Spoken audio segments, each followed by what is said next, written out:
something else can happen. A doctor actually makes a prediction in his mind internally. And once he has a good picture of what is going to happen, then he starts thinking, okay, how to fix the problem. And then he prescribes a medicine. This is the cycle of what happens when you go see a doctor. Is it not? Pretty much the same thing happens when you have data in hand. First, take a look at the data and you will put it down in a descriptive format and say that, okay, this is what I can see in the data. And that, by the way, we use the term descriptive analytics. And how do you do it? Those who are familiar with statistics, there's something called summary statistics measures, your mean, median, mode, standard deviation, and range. That's what constitutes of your descriptive analytics. Then when you look at some of those things, let's say you understand your average sales is this much, your mean of sales, but then there is a huge standard deviation in the sales. So, and this, you may also find out that sales has dipped in the last 2 months. So then you need to understand why did it happen. Okay. Okay, I think this is spelling mistake here. I meant why did it happen? And you do some basic correlation analysis, trend analysis. Nothing so fancy here. Okay, this is pretty straightforward. And that's how you do diagnostics, just like a doctor will do diagnostics. Then you can use that same data to make prediction. What will happen? So if you are looking at sales, you would want to make a prediction on how much is sales going to be in the next quarter or the next year. So for which, these are some of the techniques that you use. Regression, discrete choice modeling, by the way, is a school of technique which is on discrete data. And I'm sure I don't intend to go into that, but since you all may have that background, data, by the way, I mean, we measure data using scales. So there are 4 different types of scale. There is numerical data, there is discrete data, and there is non-discrete data. And in discrete data, there is numerical, there is categorical, there is scalar data, then there is interval data, and then there is ratio scale. Okay, so your scales goes like this: numerical scale, ordinal scale, interval scale, ratio scale. As you move up the gradient of the scales, more and more complicated mathematical calculations are possible. Ratio scale is where ratio scale is the topmost type of data that you can have, where all types of mathematical computations are possible. Whereas with the numerical scale, a categorical scale, you can only order things, or rather, just put them. Ordinal scale is where there is an order between the variables. Like you have a first rank, a second rank. But the difference between a first rank and a second rank is not the same as difference between a second rank or a third rank, which is there when you move to interval scale. So discrete choice model is something that you do with discrete choices. For example, what is the brand people will choose among soft drinks? If you want to build a model, will people prefer a Coca-Cola versus a Pepsi versus a Thumbs Up or a Mazda? These are names, right? Or these are brands. They're not numbers. You actually use a discrete choice model. So it's the prediction you're trying to make is what will a given customer prefer, you actually do a discrete choice modeling. Whereas generally when you do a sales forecasting or anything that where you have an interval data or a ratio scale and you want to do a prediction, there are different types of regression, but regression is what you do. Survival analysis is another thing that is generally done to measure churn. So customer churn, by the way, is a very important problem for businessmen to understand, will my customer stay with me? Okay, because that's a major problem.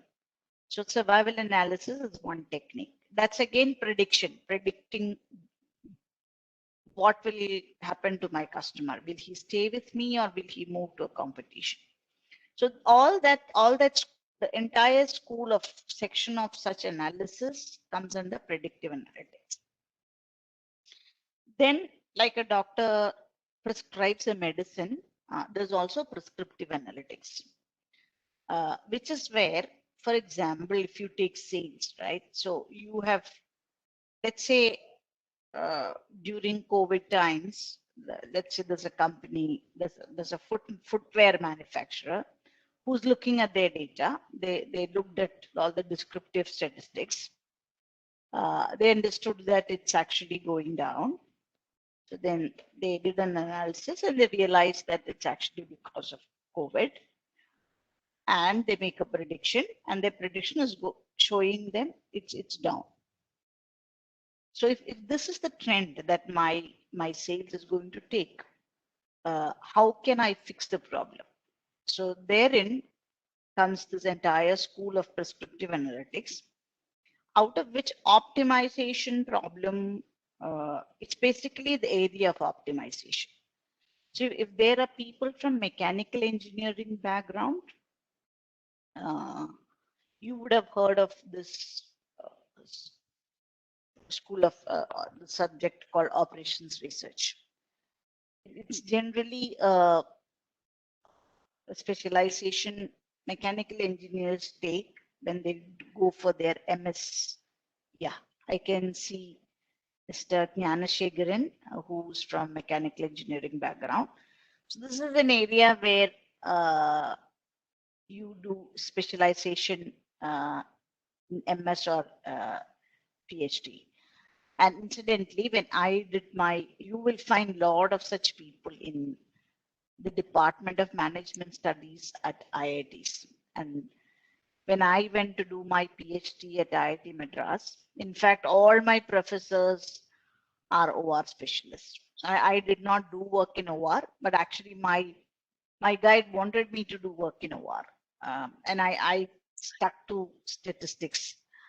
But in most of the IITs, I think, at least in IIT Madras, it was 80 to 90% of the professors are all PhDs in operations research.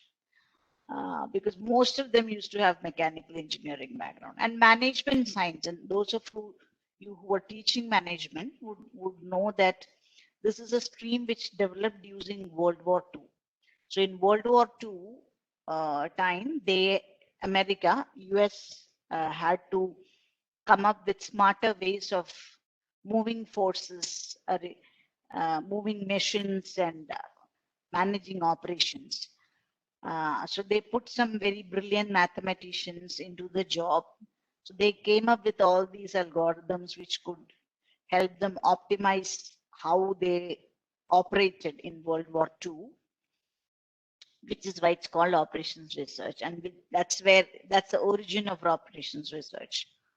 But once the war was over, America realized that, okay, we've kind of figured out a lot of things, discovered new ways of operations, and they smartly translated that into industry. If you might remember this movie, Modern Times, where Charlie Chaplin works in a factory. And there are a lot of funny things where there is the feeding machine which tries to feed him and smacks his face and put food all over the face. And then he is working on a conveyor belt, fixing screws. He goes into the conveyor belt cogs. He gets swallowed, and he goes like this. He comes back. So that's where after World War II, all of this started getting converted to industry, and factory flows is where operations research first was very much used. So even now, if you talk about statistics and AI, or AI is still not the statistical modeling, it typically it takes up this portion. This portion is still an operations research guy's domain. And let me give you an example. Like we were talking about the sales, right? So once you do a sales forecasting, which you can do using any of your time series analysis, or there are market mix models, for example, which does this in the field of statistics. But once you make a prediction, then you need to optimize. And generally, you would like to maximize your sales. And if you're looking at a cost, let's say cost of production, you would like to minimize the cost. So all of that is done using this. This is operations research. All of that is done using one or different techniques. Assignment problem is where you, this was interestingly figured out to assign people. So that's during war. But when later it came into factories, it translated into a problem of how do I assign people to different missions. This is during your the first industrial revolution time, and there's actually people would used to get allocated just like very mechanically. So that's assignment problem. Scheduling problem is another interesting thing, which is very much used even now. That is, and if you know, companies like UPS, United Parcel Service, in US, they work, they operate, their fleet is completely designed using operations research. Once the driver comes to your doorstep, the number of steps he takes to your door, the number of steps he takes to come back to the vehicle, all of that is scientifically designed in UPS. So that they also make use of scheduling and route optimization. That's another school of work that comes into this. So all of this comes in optimization or prescriptive analytics. Okay. So let me pause for a moment just in case people have any questions. You can chat, you can type on the chat window if you have any doubts or.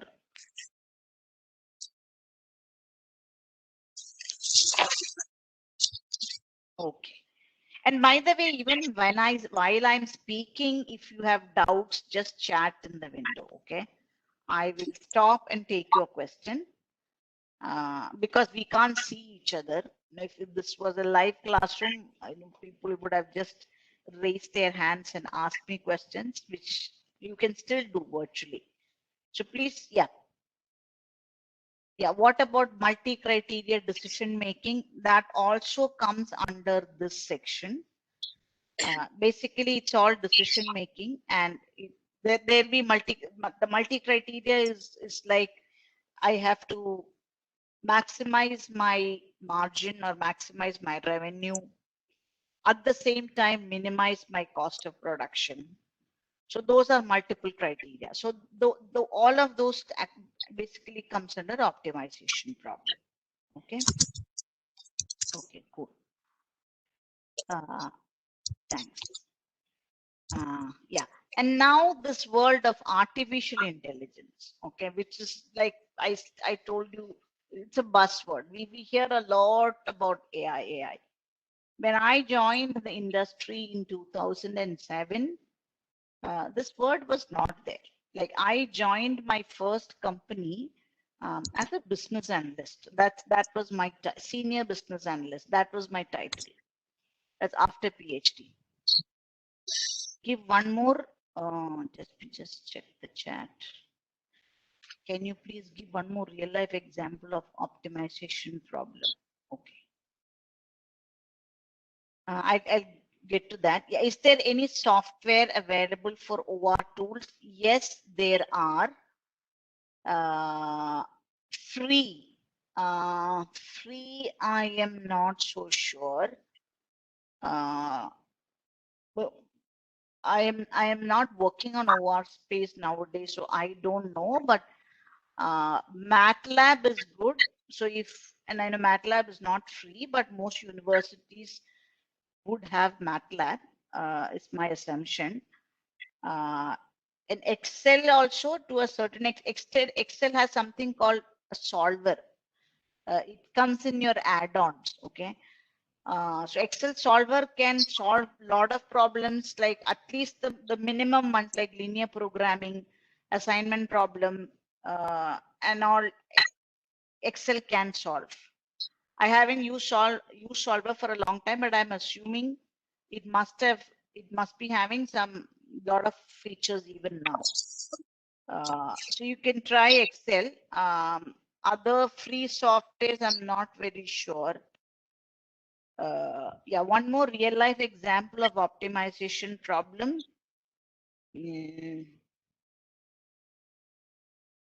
Does analytics work the same way towards solving? Yeah, so let me get back to this question.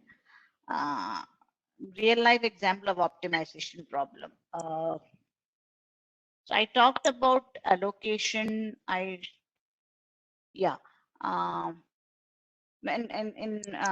So I talked about route optimization, right? So that is one thing a lot of companies try to do. That is, it's typically called traveling salesman's problem. That is actually a traveling salesman's problem. So from the warehouse, lot of, let's say a company like Procter and Gamble, for example, they'll have a warehouse and they have to distribute their goods to retailers or even wholesalers. And generally, they do so. Even somebody like Swiggy, for example, or packers and movers. This is exactly how they work. So they collect from one warehouse, and then there are different drop points which they have to cover. And they ideally they would like to do it in the most optimized way, in which in one single trip they can cover as many clients, but they would also like to take the shortest route so that fuel cost is reduced and time also. You save a lot of time. So sometimes this becomes a multi-criterion problem, but that is one problem which is typically used. Then aircrafts. Most of the airlines use operations research. There are huge departments in airlines companies to do the scheduling of aircraft, their takeoff, their landing are all done using operations research. Okay. So let me take the last question. Does analytics work the same way towards solving social problem? It's not very clear to me. If you're asking, can analytics be used to solve social problem?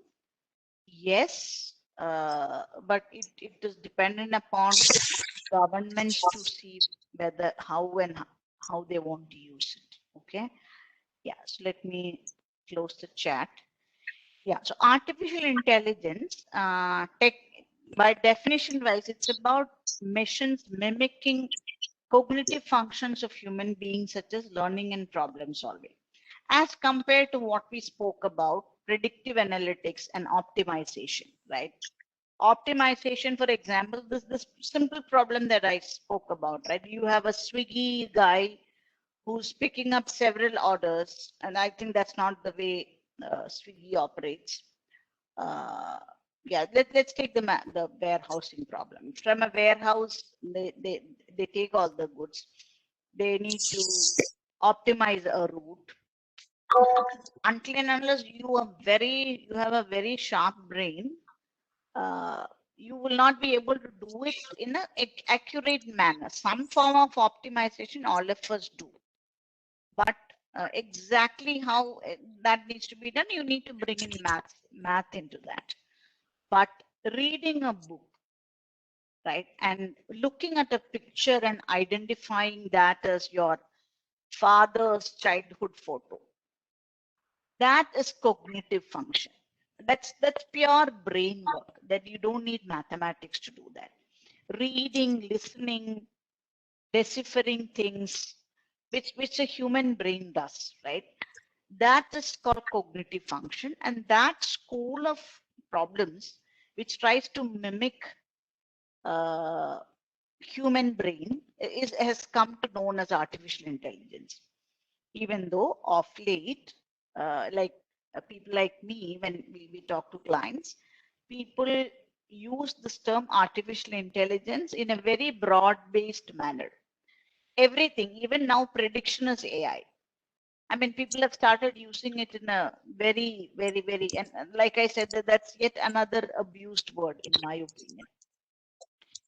That's what I was talking about. You know, when I interview people or when I look at people's CV for a job, everybody is in AI. Everybody does AI and data science. But when you look into it, all that they would have done is some reporting. But everybody, so that it's become the most abused word now. But strictly speaking, at least in my mind, what I spoke about earlier is advanced analytics and sorry, is yeah, this is advanced analytics and this is slightly different artificial intelligence.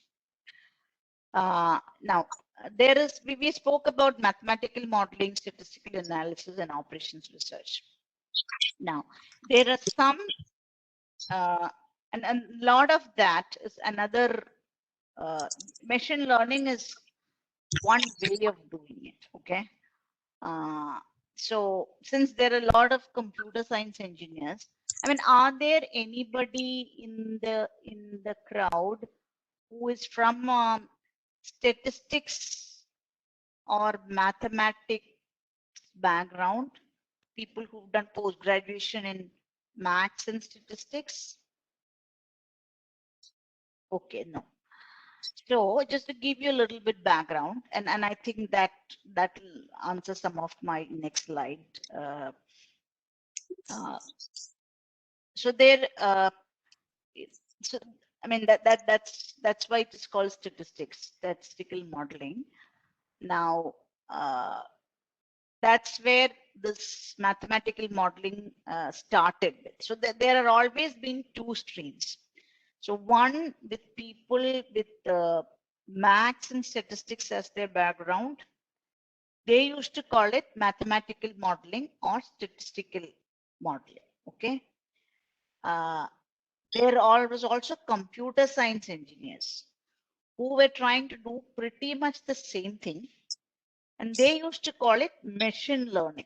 And in fact, that's a very funny name that I found. I mean, I realized, especially once I started and this thing called machine learning. When I started my career in 2007, machine learning was not so much in vogue.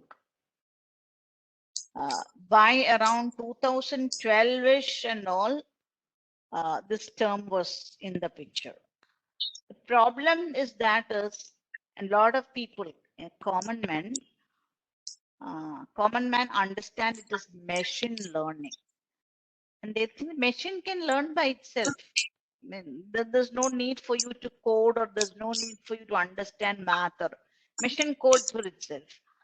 But it's a completely misnomer, and I don't know whoever coined that word machine learning. I blame that person, because that it's the most misleading word that I have come across. what that person probably meant is you don't have to write. Python is necessary for ML. Currently, yes, because the most of the crowd, and because it is free. That is the reason. And it's the and I would say Python is definitely not the optimal solution for software for ML. It's just that it is available for free, which hence the adoption has gone up. So everybody use Python for ML. But in my opinion, something like R is much more useful, because R and SAS are software meant to do statistical analysis. Python is not. Python is just a scripting language. And the applications of Python are more on data management than on machine learning. It's just that it is free. People have started using it. So it's become very popular. So it's definite. So it's not compulsory, but because it is free and everybody is using, yes, I would say yes, Python is, knowledge of Python is needed. I mean, it's not, if you know R, that's also good enough. Okay. R is also, by the way, freely available. So that school of thought is called machine learning, because it was just the way computer science engineers used to program it. It's exactly the same thing. It's just that they call it by a different name. Now, in artificial intelligence, also because it is contribution of computer science, you will find it's the same thing. And then what we call regression here, or they call supervised learning here. We used to call, or I have my training is in statistical modeling. So something like predictive analytics, we used to call them as dependent modeling, because there is a dependent variable. Yeah, I think what the question on what language is better, I think I answered that. In my opinion, R is definitely better, but it's not available. I mean, not everything is free on R. There are some of the enterprise versions you cannot access. So you might as well use Python. Okay. Yeah, thanks for all these questions. It's making it very interesting rather than just my monologue. I mean, wish you could all be in a room. Yes, there are our courses. Exactly, but you have to purchase. Yeah, so on artificial intelligence, machine learning is a technique which is used, but the problems that are solved, like I said, is cognitive computing, which is basically how you read and how you understand. And computer vision is your vision, right? Where you look at a picture and identify it as a glass or a flask. How do you build an algorithm to do that? Or visuals, like when you're watching a movie, right? Or you're watching a scene, then you identify, okay, there's an intruder there, there's a burglar. That you can, if you look at a camera, if you look at a reel captured by a camera, as a human being, if a police officer is looking, he may be able to look at the reels and say, okay, there's a burglar. Similarly, can you make a machine do it or an algorithm do it? That's computer vision. Okay. Slightly borders with robotics, which is again a school. It's again a mechanical engineering plus computer engineering combination, where you make robots work in factories. Robots serve you in restaurants. A lot of fancy restaurants have started doing it. That, strictly speaking, is not AI. That's robotics, because it's a robot. It's a robo. It's not a human being who's listening to you and making out, right? Yeah, but that algorithm which is there, which listens to your voice and understands that okay, you have ordered for 2 cups of ice cream, that piece of code, yes, that is AI. That's cognitive computing. Okay. So this is the landscape of artificial intelligence as I understand. And yes, learning seems very similar to AI. Correct. Yes. And this, let me just see. Yeah. How many slides? Yeah, I'd like to cover a couple of slides and then stop and then take a break. Yeah, so this is, like I said, I joined the industry. I started my PhD in 2004 and I joined my first firm in 2007. Okay. And somewhere, so this is my first company. My second company, I was here and then I was here. And then my third company, I'm completely here. And this is my personal journey, but this is from Thomas Davenport. This is not my idea. And a lot of you would know he's a big author. He writes in Harvard Business Review and all on analytics. He's a guru of analytics. So this is what happened. This thing called big data. I mean, when I joined in 2007, there was nothing called. When I did my PhD in 2004, I've never even this word itself was not coined. Nobody had even heard this word. It suddenly came somewhere during mid 2000s. And what did it bring and what was it? And again, I talked about these two schools, statistics and operations research and machine learning. One of the problems with statistics and operations research, and that is why statistics, the word statistics itself means it's a measurement on a sample. If you want to understand the average age of Indians, and you do that using a population survey like your annual census, and you actually have the height of every Indian and then compute an arithmetic mean, that is called a parameter because it's based on the entire population. Now, when you cannot do a census survey, you opt for a sample to measure the same thing. That is called a statistics. So the word statistics actually means measurement on a sample. And that's the fundamental of sampling. And if you have learned central limit theorem and all that it's all fundamental to that. It simply says a carefully chosen representative sample is good enough approximation for the entire population.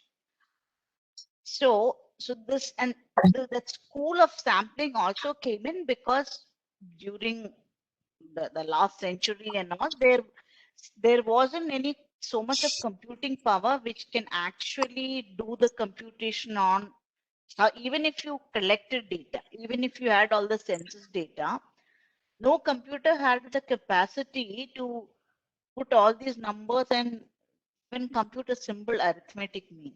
It just couldn't do it, which is why this school of statistics itself came into being. And it was all based on sampling, and it's very scientific. Now this, what happened here is this concept called big data. It's just a concept. There's nothing called big data. Big data was always there. Census data is big data. Any company's past 10 years of sales, all customer transactions, it was always there. Data was always big. It's just that no company, no government had the computational power to process this data. This concept, what it brought in was capability to store and compute data. One was storage. There was no place to store so much of data. So it just used to expire. The data just used to die after some time. But now with huge storage capacity, you could store data. And now since you can store data, they also found out ways in which you could compute huge amounts of data. And this is all the contribution of computer science, which is where suddenly this started diminishing and this started building up. Nowadays, if you look at machine learning or if you look at data science, it's a field of computer science engineers. That was not, I am not a computer science engineer, by the way. I'm neither a statistician. I call myself a pseudo statistician. I'm a electronics engineer who got trained, who had a passion for maths and statistics, which is why when I started teaching statistics, and that's where I learned a lot. And then when I learned more during my PhD days, so I call myself a pseudo statistician, but I'm not a computer science engineer. So that's, but now, so when I started my career, when I used to hire a lot of maths and statistics people. Now I don't. Now I hire mainly computer science engineers because that's a shift that has happened. So big data brought in this storage plus computing capability, and things like SAS was what I used to use when I started my career.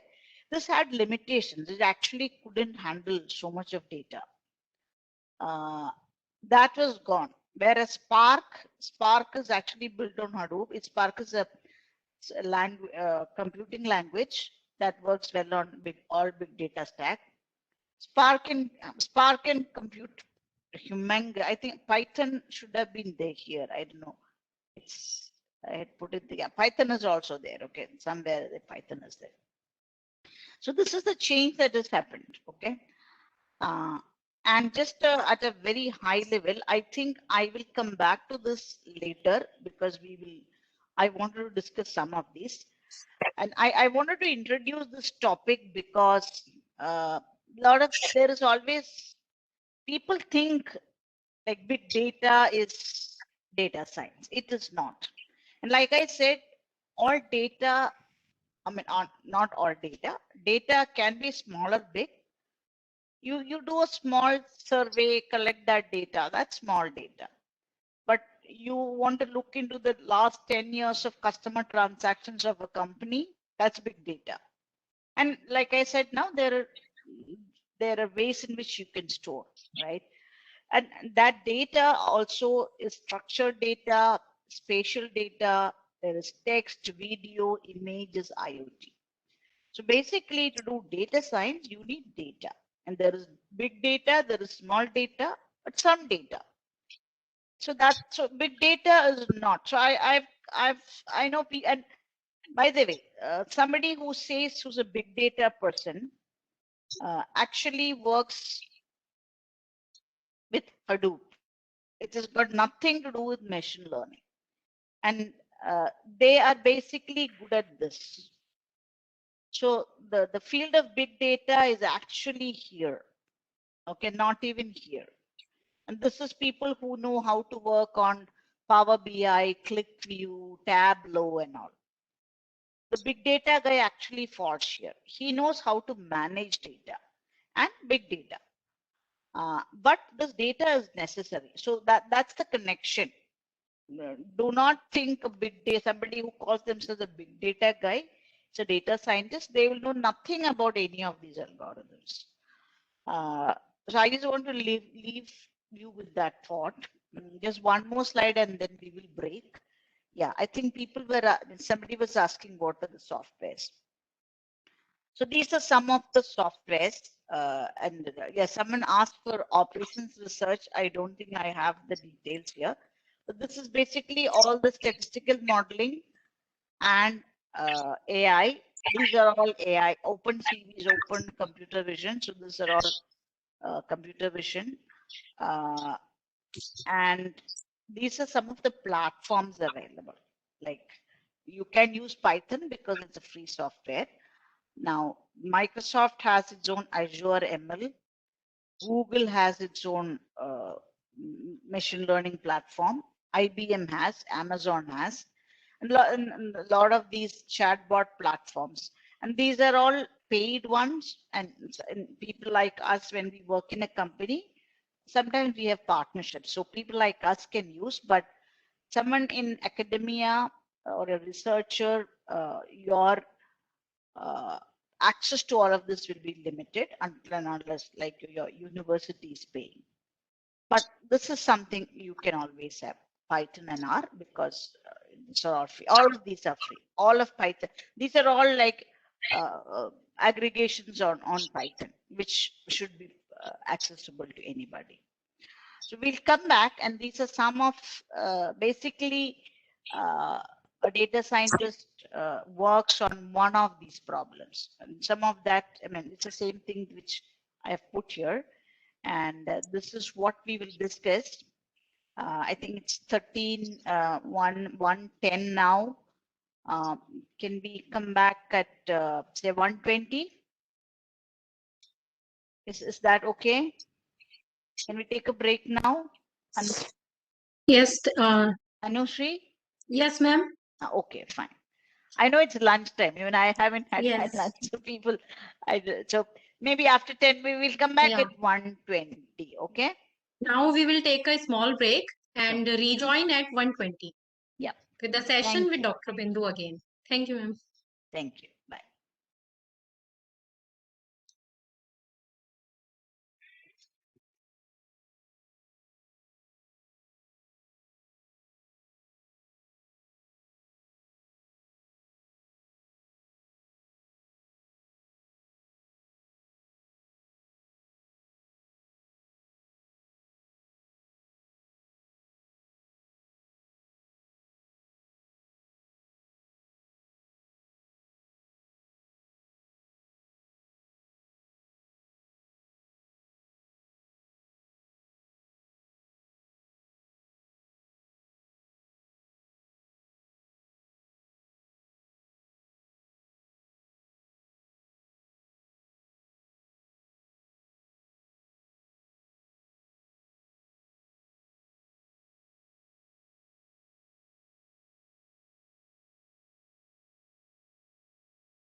Hello.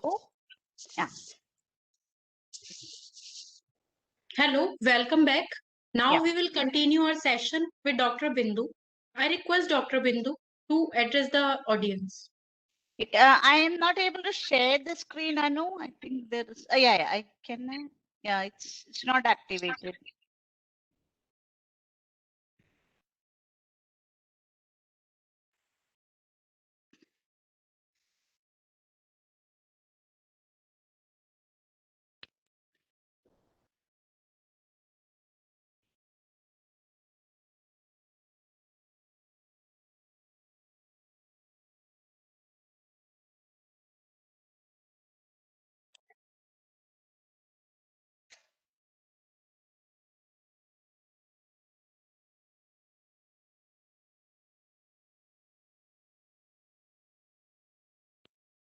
Ma'am, please, you can try now.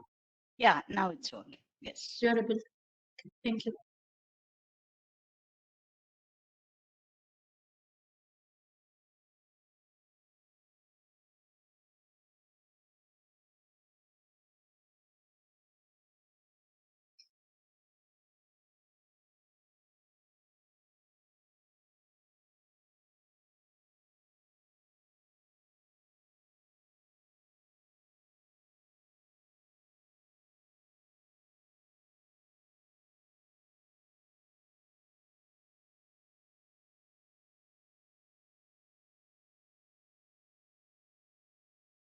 Just give me a minute.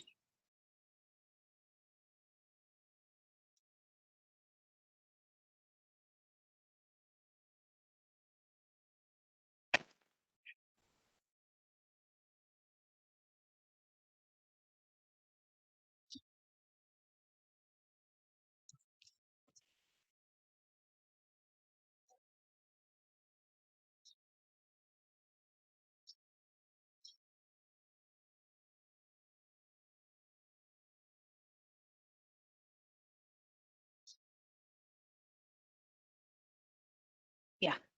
Sorry. Yeah. So I was. We'll just go back to one slide. Just a minute. Yeah. So just some of these words, I'm sure you're very familiar with because that is something you keep hearing in the field of like machine learning, neural networks, deep learning, computer vision, natural language understanding, processing, generation. So what are these, right? So there's a lot of gray areas. Okay, it's not that they are all very watertight compartments. For example, in computer vision, you actually do lot of deep learning. So these are not really mutually exclusive, but I just put them here because these are some of the buzzwords you keep hearing in the field of machine learning. So I thought it might help you get your head around what these are. So generally, when people refer to machine learning, they mean analytical models, model building to make predictions and classification. Suppose if you have taken any course in machine learning, uh, they immediately talk about two things: regression and classification. They're not even predictions; they actually call it regression. Regression and classification is what they teach you. But in fact, regression can be done for prediction as well as classification, which is why I have put it like this. But that school of work, right, or that collection of algorithms like regression analysis, support vector machines, decision trees, clustering algorithms, all of that, and that's why I said I learned all of this when I didn't even know the word called machine learning existed in the dictionary. I didn't even know those, but they were always existing even before that. Okay, but that school of work, and in my mind, it's typically all the prediction and classification type work is what generally gets referred as machine learning. Uh, Neural network is slightly different. Or if you, I mean, I don't think I have that picture, but you at least in your biology classes when you were in school, you would have learned about neurons, right? So if you remember, one neuron connects to, there's a synapse, that tail, those connections are called synapse. They connect to another neuron, and from there it goes to another neuron. That's how our brain works. That's how the neural network, neurons work. So that the same way, and there's a lot of misunderstanding. People think artificial intelligence is trying to replicate brain. It is not. It has got nothing to do with the way actual neurons work. It's just that diagrammatically it looks very much like a neuron. So I'm sure the first day computer science engineer, when he drew the picture of a neural network, somebody must have said, hey, but this looks like neurons. And immediately they just gave it a name, neural network. That's just how it must have happened. Because it's not trying to replicate brain. It's just inspired by how the brain works. From one neuron, things get transmitted. From there, it gets transmitted. That's all it means. So imagine there is, uh, let's say, mm, let's say you are seeing a picture, okay, and it's a picture that's not very any of these visual puzzles that you come across, right?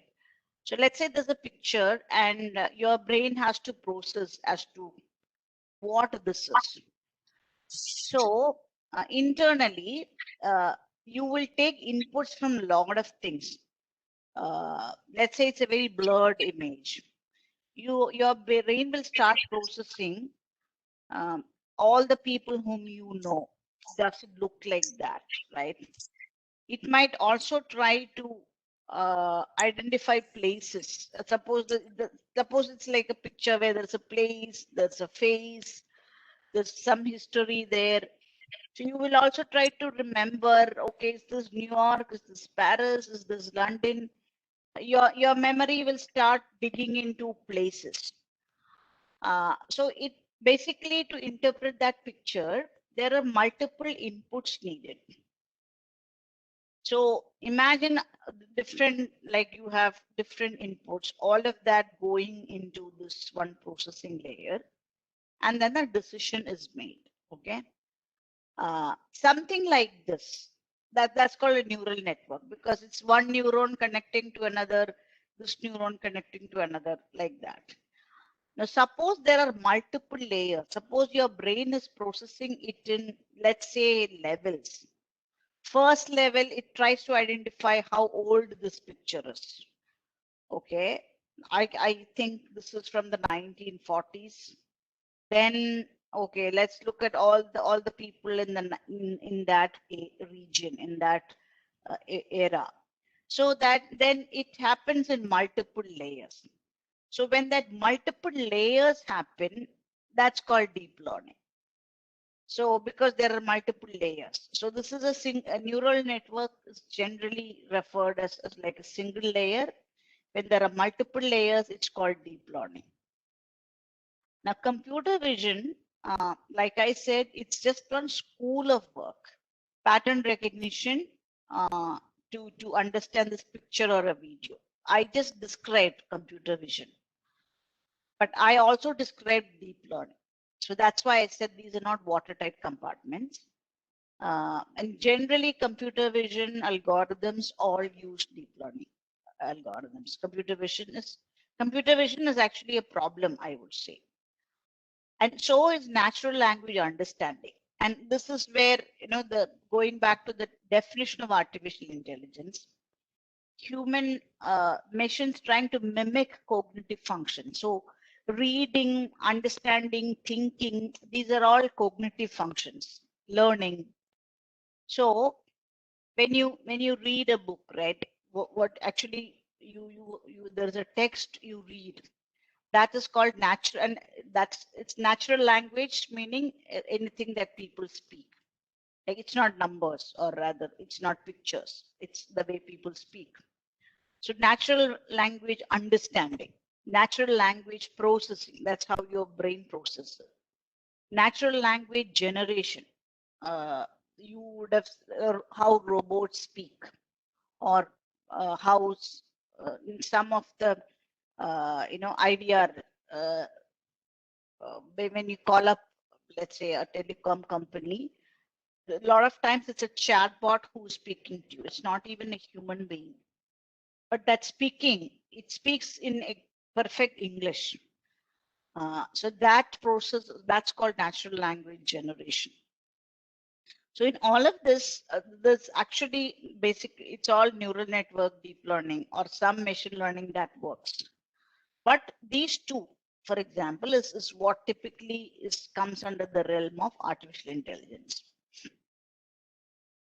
These are all techniques, okay? This is basically the problem that we're trying to solve. And this is the data that feeds into it. So if I look at this picture, there is data, there are techniques, and then there are the problems. And there are other problems, like forecasting is a problem, which I have not put here because it gets covered here, forecasting, predictions.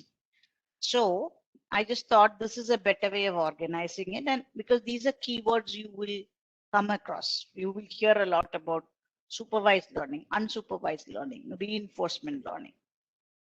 What are all these? And you can, any of these tools you can use to do these, but this is basically what these are. And when I went through your brochure, I realized that this program is just for to make you understand what some of these things are, and not really a hands-on coding. So we are not getting into that, but I thought I will take you through each of these in detail and try and explain what each of these does. Okay.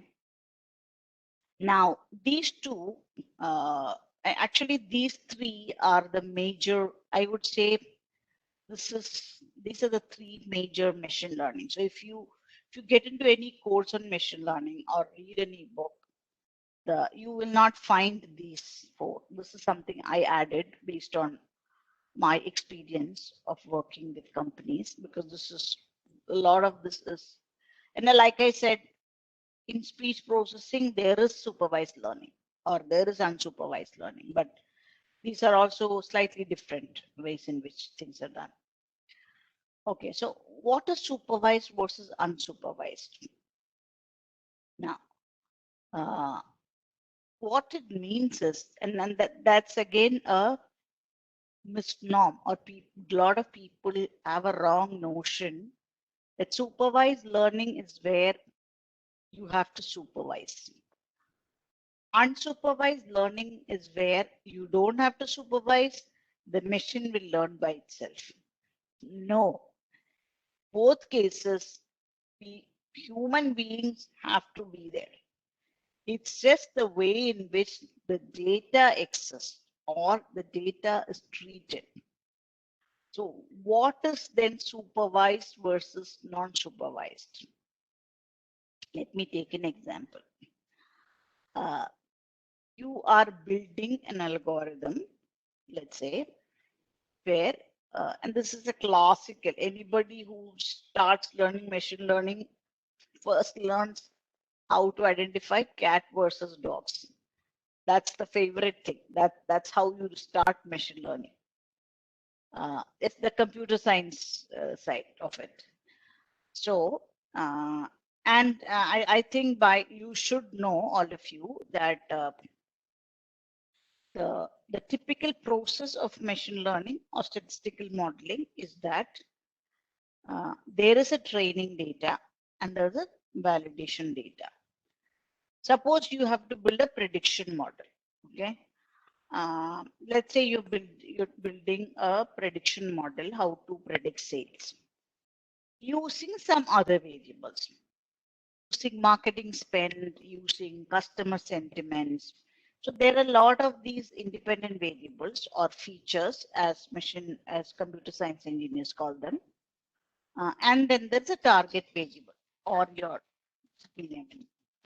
or your dependent variable, as we call it. Okay. So which is so what do you do next? You have to actually go and get some data, like historical data.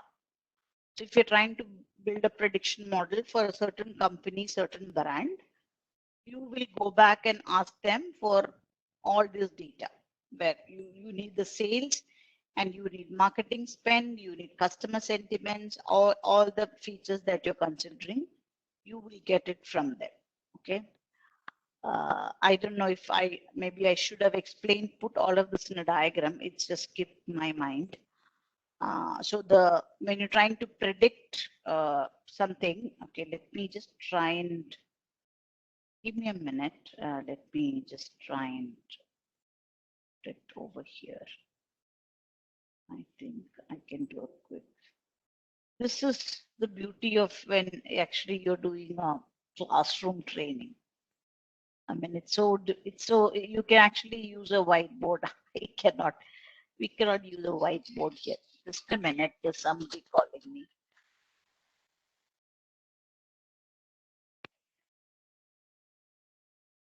Yeah. Okay.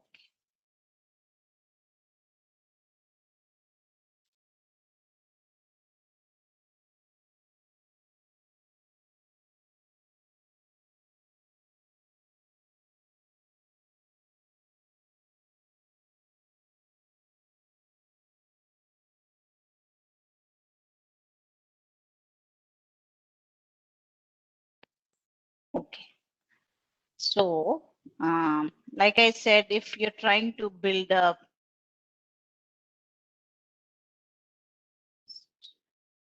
can you see my screen? You can still see my screen, right? Yes, ma'am, your screen Yeah. is visible.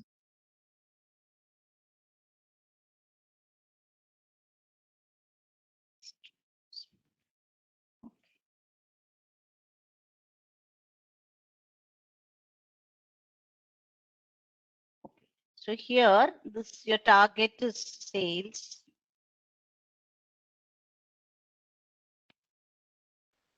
Marketing spend.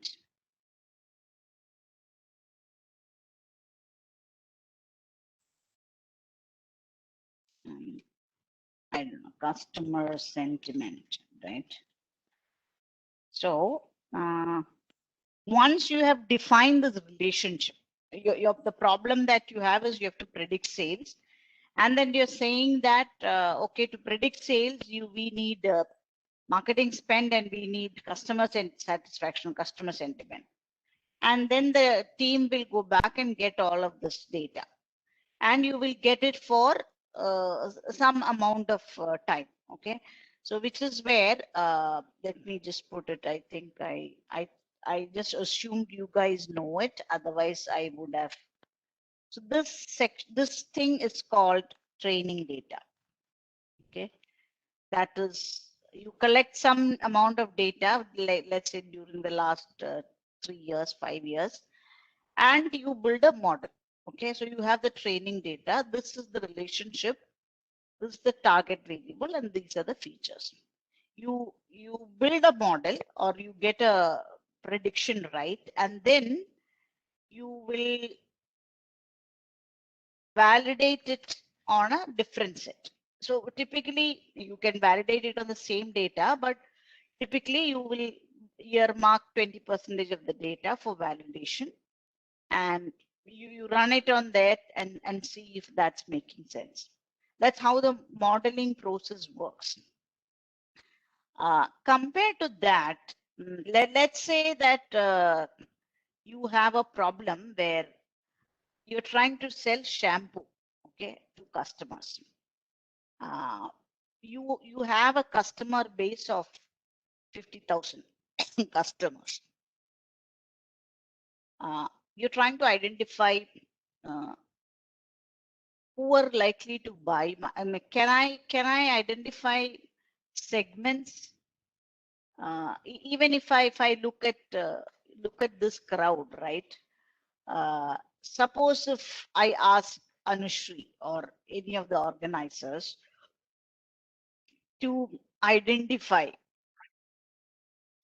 uh, male teachers versus female teachers, Anushri can very clearly group you into two, right? Because she knows, she can look at you and really tell you who is a male teacher and who's a female teacher. But if I ask her, can you identify people who are likely to join a Udemy course on data science?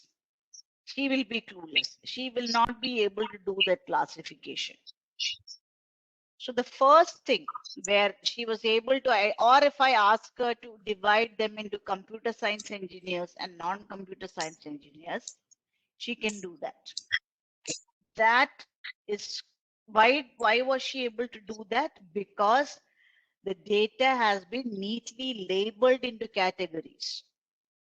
Because she already knows who's a computer science faculty, who is not, because you are labeled into categories. When I ask her based on their interest, who all can you identify groups where people might join a data science course, people might join an analytics course, people might join an operations research course.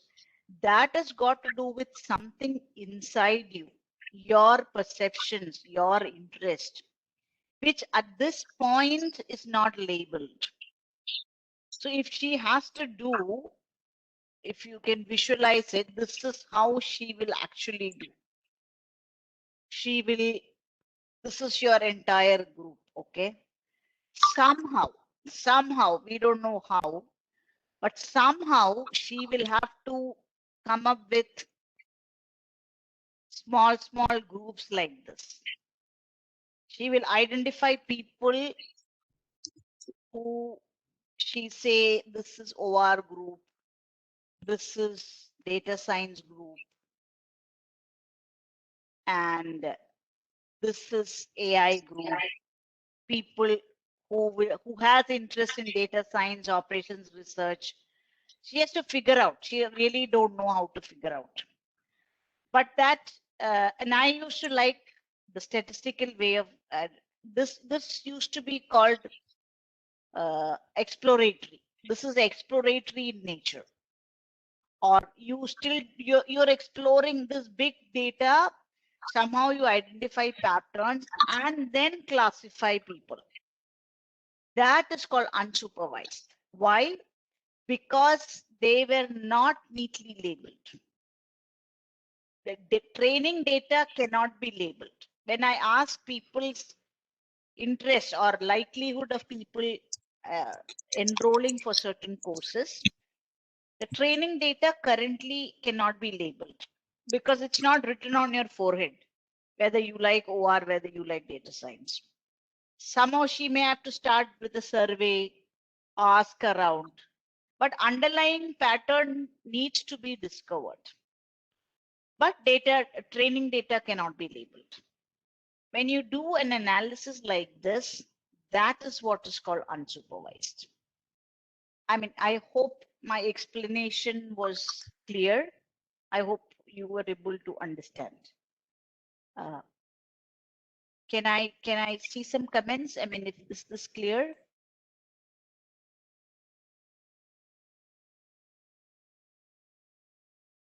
Is Or it clear to everyone? if you have any questions, please people ask.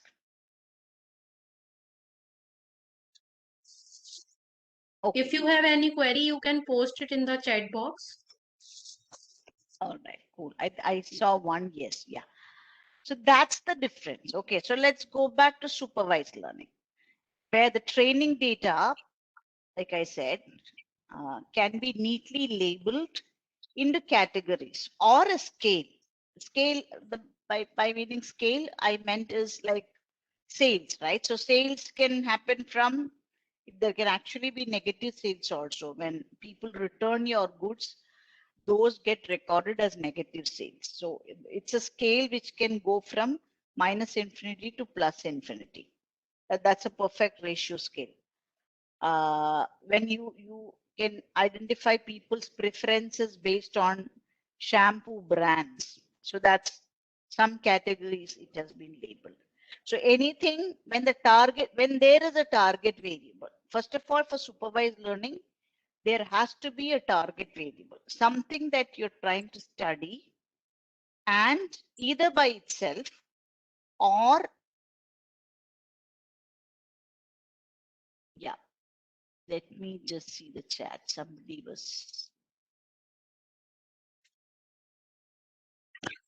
unsupervised and self-supervised. Okay.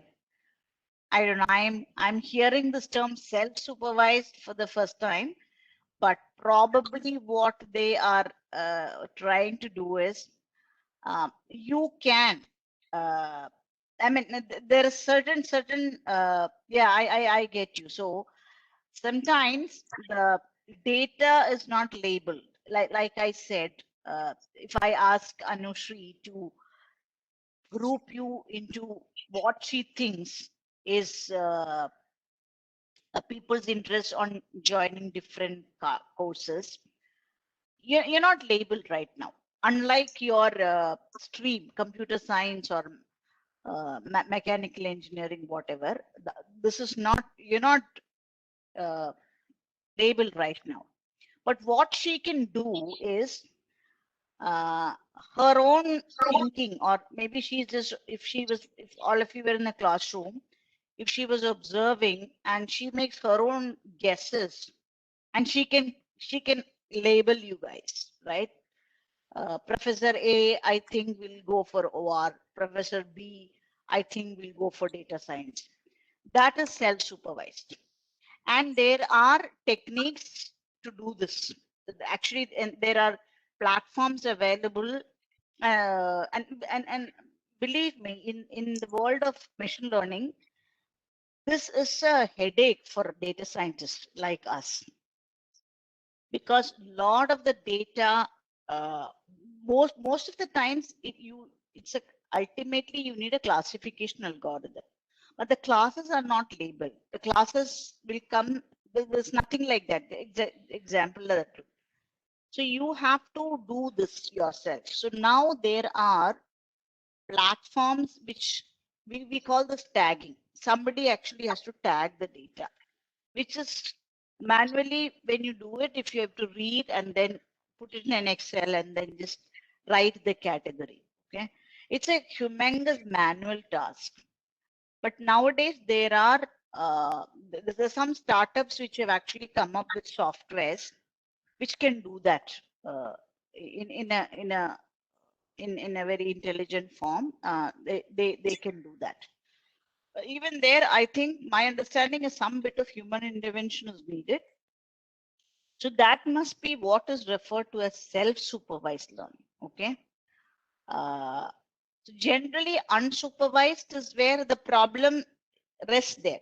You have data, you have a data like this, cannot be labeled, but underlying patterns need to be discovered. And there are ways and means in which you can do that. So sometimes, and mostly, the problem is, again, you have to do a supervised learning on that. So that's when probably, you even without getting into these algorithms, you need to tag them even before that. So that must be where you do self-supervision. I'm just guessing. I've never come across this myself. Okay. So self-supervised or previously supervised, or meaning previously tagged, you will have a target variable. There should be a target variable, without which supervised learning does not make sense. You must be trying to predict or classify something. So if it's prediction, it's actually ordinary least square regression, or there is time series models. There are different time series models, ARIMA, ARIMAX, etc. And then you can use neural networks also. We won't get into the details of these, but these are some of the algorithms that are capable of doing regression. Then there is classification. Classification, like I said, it's when, all of these, if you look, basically regression is when the target variable is a scaled variable. When you're trying to predict sales, when you're trying to predict rainfall, all of that is scale, when you can actually measure it on a interval scale or a ratio scale. When it is nominal or categorical, is actually decision tree can be used here also. There is CART, which is actually a regression tree. Okay. But when it is classification is when you use some of these algorithms. Logistic regression, even though technically it is a regression, it's a peculiar type of regression where your dependent variable is a binary. Generally, when your dependent variable or your target variable is something like sales, you use ordinary least square. I'm not going to get into the details of that. But that's what is typically used. But if your binary variable is categorical, if it's two, like a male, female, computer science, non-computer science, then you can do it using binary logistic. Sometimes these are ordered. For example, let's say pay scale, right? So pay scale 1, pay scale 2, pay scale 3, something like that. If that's your target variable, then that there is an order in pay scale 1, pay scale 2, pay scale 3. So you do ordinal logistic regression. Then there is multinomial. For example, a brand that people may choose. There's no order. You cannot say Pepsi is greater than Coca-Cola, Coca-Cola is less than thumbs up. You cannot make such statements. They cannot be ordered. If you can order it, that's called an ordered scale, ordinal scale. So this is typical nominal scale where there are just names. So that kind of classification, if you want to do, you will do something called multinomial logistic regression.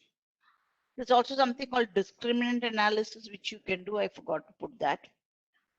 So these are all some techniques you can use when you're doing a supervised, okay? And when it's not supervised, when instead training data is not labeled, it's not cannot be labeled. I think when the training data, maybe I'll just correct it, is not labeled. But underlying patterns need to be discovered. What do you do, right? You actually do something like this. You kind of boil the data. So which is why it's actually kind of an exploratory analysis. What happens in classification, and then you somehow you identify the underlying patterns. So typically problems are like classification, like I said, like can you divide based on people's interest. Sometimes pattern also. This is like in let's say in banks, right? And in fact, there's another way of doing it. I'll come to that in the next thing. I think I'll probably take it there. Yeah. Can you identify patterns in which, and these patterns are actually hidden patterns, okay? So unsupervised learning, and there's another one school of techniques, but it's also called latent modeling, okay? The reason being, lot of times, like, and typically when you do this for customer segmentation, uh, what people do or buy or dress or something, it's always a manifestation of something that is hidden. Can be their perceptions, can be their beliefs, but there's something latent. That word called latent meaning, it's very hidden. So one way of, so I forgot, so one of the algorithms is actually latent class modeling. That is, you try to identify patterns based on what is there hidden. Okay. So that's one way in which you can do this unsupervised learning. Yeah, this one I think probably you would have heard also. Yeah, this is why I said I put pattern recognition there. Market basket analysis is something is typically done by retailers like a Walmart or a Big Bazaar type, uh, where they and it's actually literally market basket. That's how it was. That it was. That's where it originated. You look at the market basket of people, like when you go to a shopping mall and your shopping cart, right, your shopping basket, if you analyze what people buy, uh, you will find a lot of patterns in that. And one of the classic study is of this is diapers go with beer. And that's actually a finding from one of the US supermarket stores when they did market basket analysis. So how come beers go with the diapers? It's just that uh, when dads when mothers don't go themselves, but they send the fathers, and they're going there to they've been told to buy a diaper, but while I'm in the store, I might get myself a 6-pack of beer. That's how it happens. So, and lot of retailers, based on market basket analysis, they and it's done even here in India. Your shelf alignment is actually based out of market basket analysis. What do people buy together? So they try to put these things side by side so that, and this is what happens in your Amazon and your Flipkart. When you buy something, you will realize that suddenly something comes up telling people also buy this, or generally, why don't you buy this? So that is all that's actually part of association analysis or pattern recognition. So that's another use of unsupervised learning. So like this is what I said. If you have given the market the shopping basket of all your customers, it's not labeled, meaning, yeah, what everybody bought is labeled, but what do you make sense of that? That's not labeled. So you basically have to look for patterns, right? Which is why it's called unsupervised learning. Okay. I hope you um, get the crux of it. If not, please ask if you have any questions.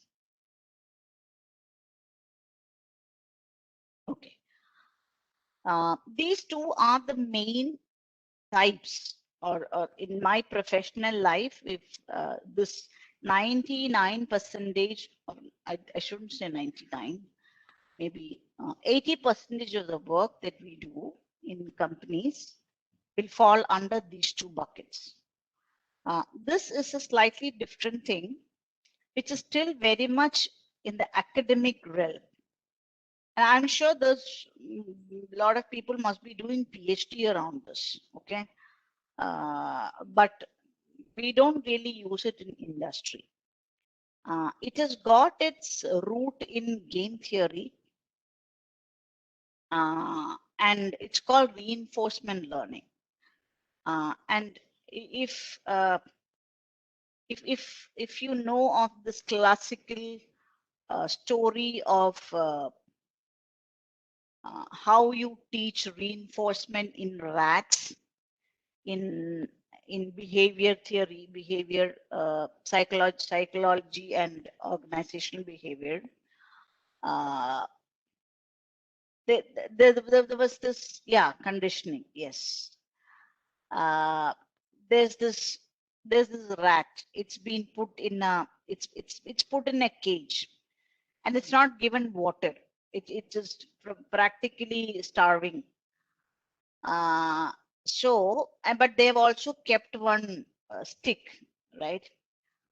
Uh, so sometime by accident, this rat goes and taps on that stick, or there's something hanging. I forgot. But basically, it goes and taps on something. Let's say the stick. They immediately give it water. Rat doesn't notice it initially, but 2-3 times by mistake, whenever it goes and taps, it gets water. Then actually it learns. That is actual learning. So that is reinforcement. Then it understood that, okay, every time I go and touch that stick, I'm getting water. So next time when it is thirsty, it goes and touches, and it gives they give it water, and later they change the pattern. When it's touching, they giving it some electric shock. Then what will it do? Actually, it will stop. So based on what is it is getting, right?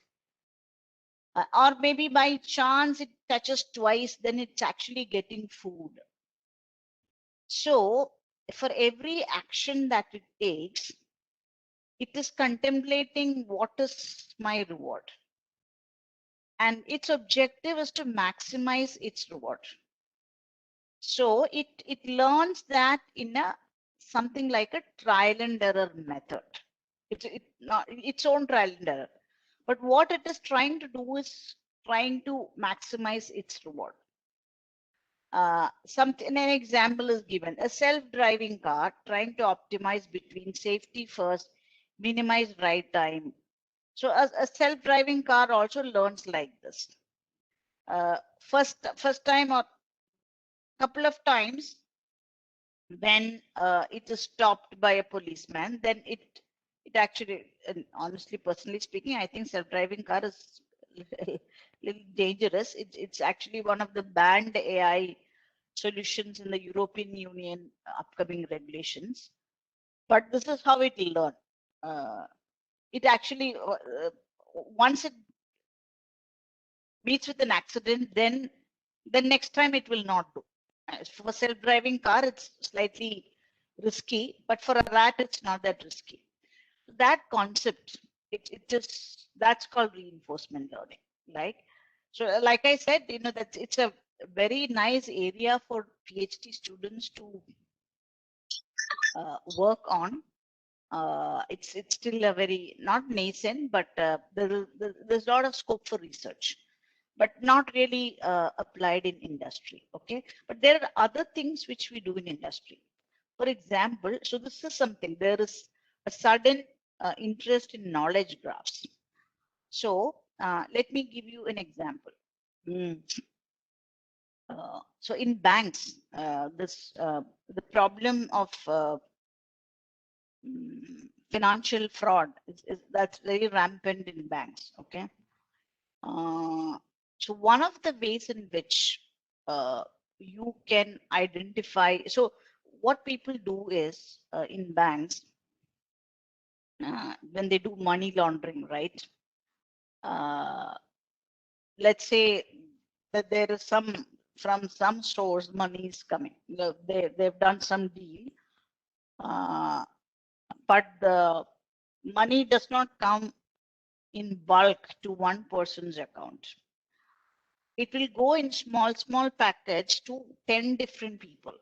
Okay, they will all be this person's, the main fraudsters, relatives or friends, but it's actually going to 10 different accounts. How do you catch this? So there's a way in which you can catch.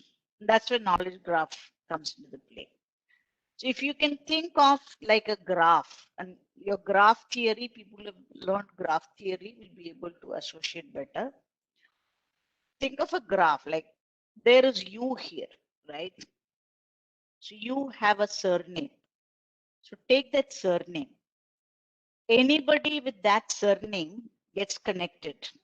There are different entities. Okay. You have an address.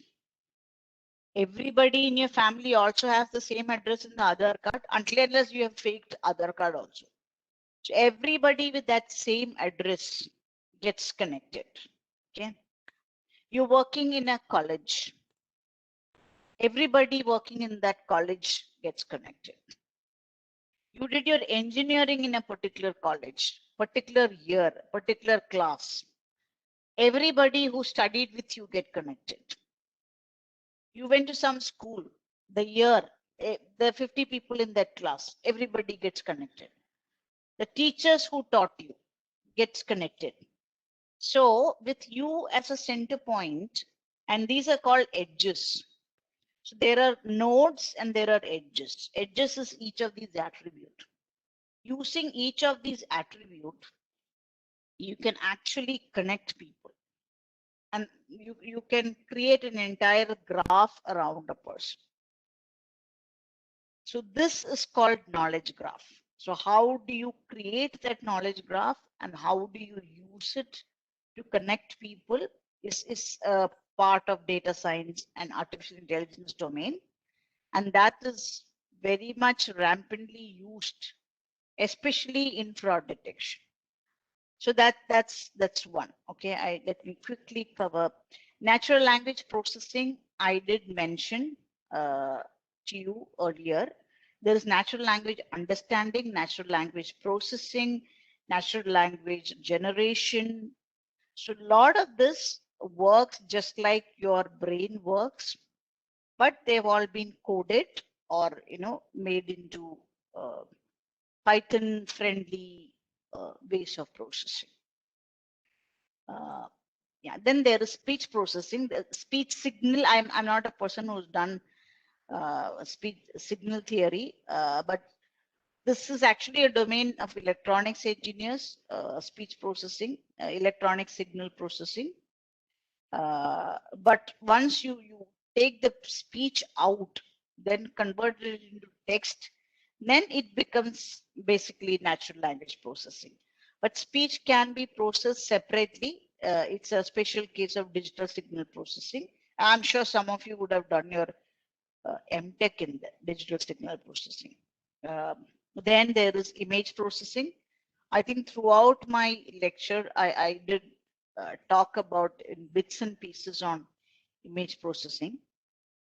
And there's a lot of applications of image processing, especially using satellite imagery. And I think there was a question in the chat window earlier on social good.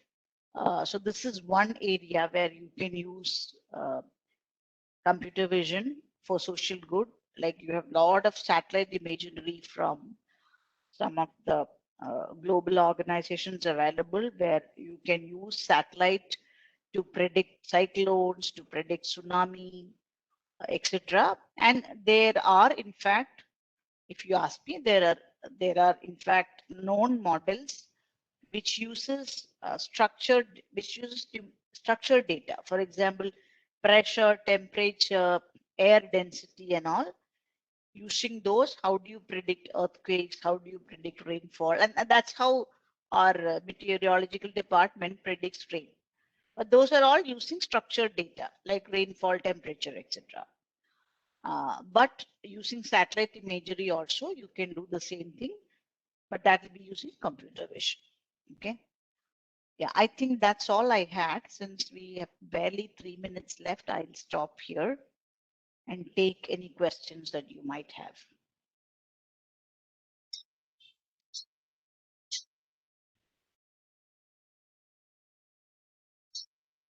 If you have any questions, you can write it in the chat box.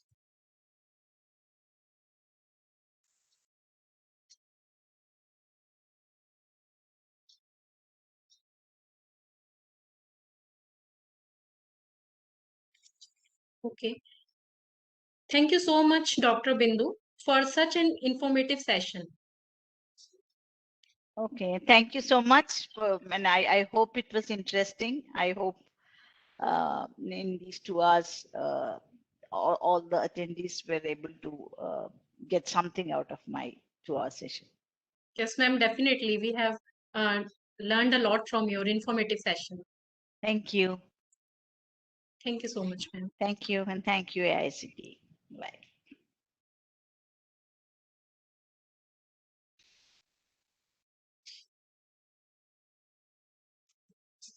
Now we will rejoin using the same link for the next session at 2:30 p.m.